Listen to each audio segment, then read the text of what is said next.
Ես ուզում եմ, որ դուք իմանաք, ես չեմ հանձնվելու։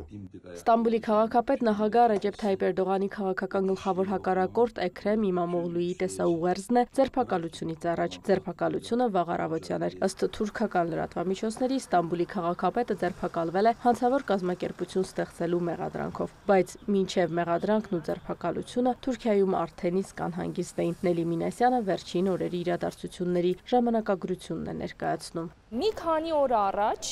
եւ մի 10 օր կարելի ասել, Հանրապետական ժողովրդական կուսակցությունը մեծ համագումար էր հրավիրել եւ այնտեղ իրենք ներկայացրեցին նախագահի իրենց թեկնածուին։ Բազմաթիվ հարցումների, ընդ որում տարբեր հարթակների, մամուլի եւ այլն արդյունքում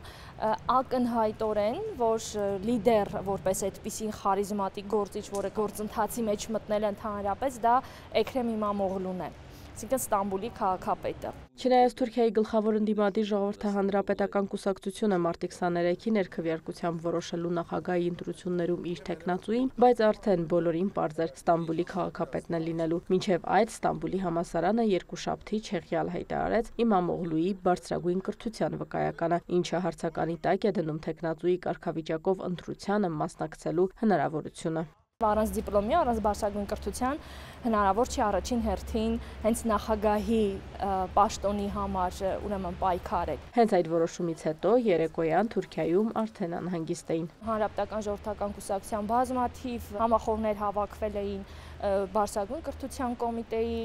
առջև,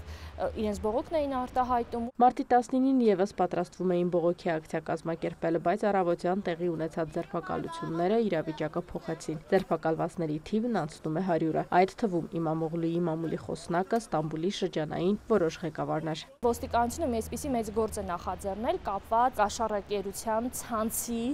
բացահայտման հետ եւ բոլորին հենց այս գործով են մեղադրում։ Իմամօղլուին ընդհանրապես մեղադրում են, որ ինքը այդ ցանցի ղեկավարն է, ինչպես նաեւ քրդական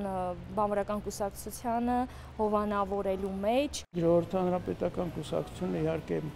կփորձի զանգվածային ակցիաներ կազմակերպել Թուրքիայում, կկարողանան դա անել, թե չէ։ Ձերբակալություններին զուգահեռ Թուրքիայում սահմանափակել են X, YouTube, TikTok, Instagram սոցցանցերի հասանելիությունը։ Զուգահեռաբար նախ մեծ ոստիկանական ուժեր են կենտրոնացված տարբեր հատվածներում, հատկապես Գեզի զբոսայգու մոտ, որտեղ 2015-ին շատ մեծ ցույցեր էին տեղի ունենում։ Նաև առաջիկա 4 օրը արգելված է Ստամբուլում որևէ հավաք, որևէ ցույց ուրեմն նախաձեռնելը։ Իմամօղլուն Ստամբուլի քաղաքապետն է 2019-ի մարտից, սա երկրորդ ժամկետն է, դեռ առաջին անգամ ընտրվելը հարթ չէր անցել։ Էրդողանը ոնց որ դրա հետ չհաշտվեց, չեղյալ համարեց, եւս մեկ ընտրություններ կազմակերպեցին, էլի հաղթեց եւ ինքը արդեն ստիպված եղավ հաստատել, համաձայնել դրա հետ։ Ամեն մի ընտրություն ցույց է տալիս, որ ամեն ինչ անում են, որ իր դեմ կարողանան ինչ-որ մեղադրանքներ առաջ քաշել, բայց ամեն անգամ ինքը տակից դուրս է գալիս։ Երկրորդ ժամկետով ընտրությունը շատերը համարեցին պատմական, բանն այն է, որ Թուրքիայում հիմնական ընդդիմադիր ուժը ժողովրդահանրապետականը 2024-ի ընտրություններում հաղթեց Թուրքիայի 6 խոշոր քաղաքներում։ Բնակչության թվով ամենամեծը Ստամբուլն է, 16 միլիոնից ավելի բնակչություն ունեցող Ստամբուլի քաղաքապետ Իմամօղլուն ստացել է ձայների 51.1%-ը, 11.5%-ով գերազանցել իշխանական արդարություն եւ զարգացում կուսակցության իր մրցակցին։ Էրդողանը ժամանակին այսպիսի խոսք էր ասել, որ ով որ հաղթի Ստամբուլում, նրան է Թուրքիան։ Եվ այսօր Օզգյուրը հենց Էրդողանի այդ նույն խոսքը բերեց։ Օրինակ,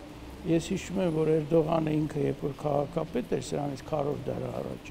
ինքը շատ ավելի լավ քաղաքապետ էր, բայց Իմամօղլուն նոր սերունդ է։ Ինքը շատ ավելի այսպես երիտասարդ է, շատ դինամիկ մարդ է։ Իդեպ նախագահական ընտրությունը կարող է 2028-ից ավելի շուտ լինել արտահերթ։ Վերջին շրջանի խոսակցություններն է մանրամասնում Ռուբեն Սաֆրասյանը։ Էրդողանը կարող է որոշ ճանապարհներով փորձել մեկ անգամ եւս իր տեխնացությունը դնել նախագահության համար,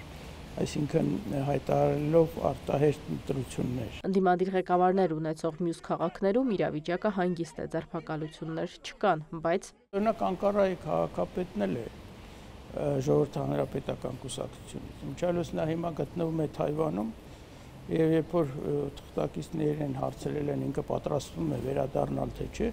որտեղ մտավախություն կա, կարող է իրեն էլ ձերբակալել, ինքը շատ հետաքրքիր պատասխան է տվել, գիտեք, ասել է, հենց որ տոմս ճարեմ կվերադառնամ։ Եվ չնայած հասարակական կարգը պահպանելու եւ սադրիչ գործողությունները կանխելու նպատակով մարտի 19-ից 23-ը Ստամբուլում արգելված է ցանկացած հանրահավաքի, ցույցի անցկացումն ու մամուլի հայտարարությունները, բայց Ստամբուլի փողոցները մարդաշատ են։ Ցույցի են դուրս եկել ոչ միայն ընդդիմադիր քաղաքապետի կողմնակիցները, այլև Ստամբուլի համալսարանի ուսանողները։ Իրինամ Կրչյան, Հովհաննես Քյոսեյան, լուրեր։